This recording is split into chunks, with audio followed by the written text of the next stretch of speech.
Yeah, but first we wanted to talk about some stuff that's been happening in the news this past week. It's been kind of a depressing week or so for the trans community in the news. 3 trans women of color were killed within 5 days of each other, and the Trump administration has proposed numerous policy changes that target the trans community.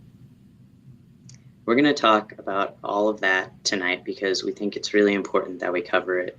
That said, we hope everyone in the community is doing okay. And if you're not, we hope that you reach out to someone. Just know if you're having a hard time right now, you're definitely not alone. What's going on is not normal. Yeah, with that, let's get into the news. This past week, the Trump administration ratcheted up its attacks on the trans community. The Department of Housing and Urban Development proposed a change that would allow federally funded homeless shelters to consider sex and gender identity when deciding whether to accommodate someone.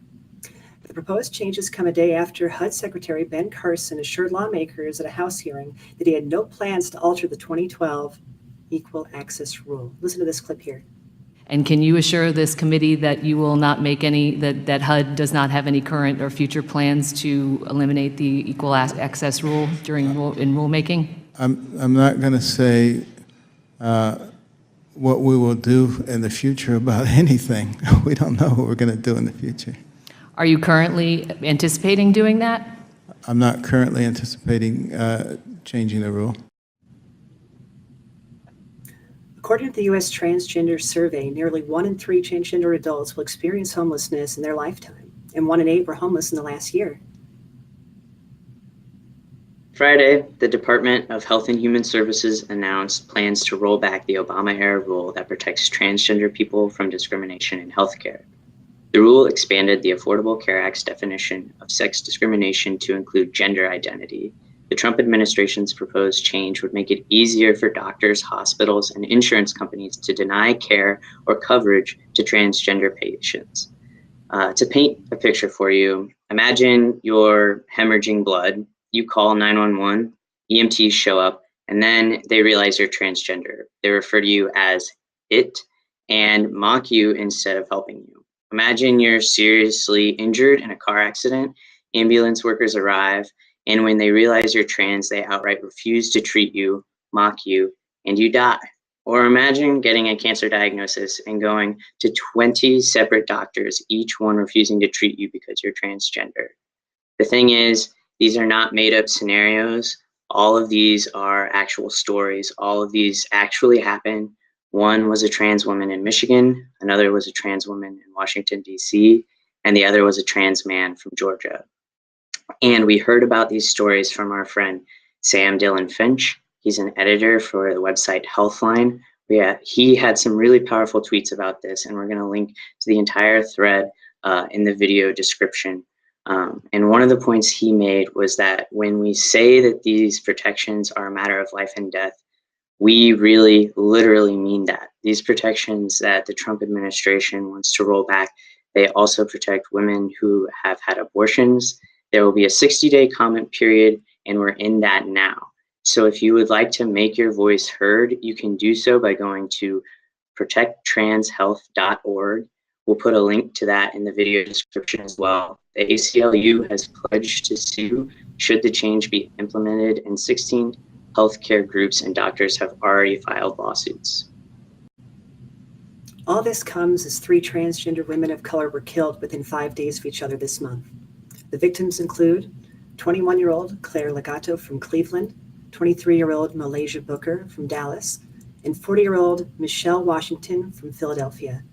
Police in Philadelphia and Cleveland have arrested suspects in each of these cases, but say they are not treating them as hate crimes. A total of 5 transgender people have already been killed this year, although it's very probable that that number is low due to misreporting. If all of that news has you down, here are 3 positive things that have happened in the past week that show some progress is being made when it comes to trans rights. The first one, on Saturday, the World Health Organization, or WHO, recategorized gender incongruence. It's no longer considered a mental disorder. It's being moved to the sexual health chapter. Keep in mind, oftentimes countries require transgender individuals to receive a diagnosis before they can change their name and gender marker and do other things. Now, the first step isn't being diagnosed with a mental disorder because the WHO doesn't consider being trans a mental issue anymore. The second thing, on Tuesday, the Supreme Court declined to hear a case about transgender kids and bathrooms. Yeah, they decided instead to leave lower courts' rulings in place that favor trans rights. So here's a really quick summary of the case. There's a school district in Pennsylvania.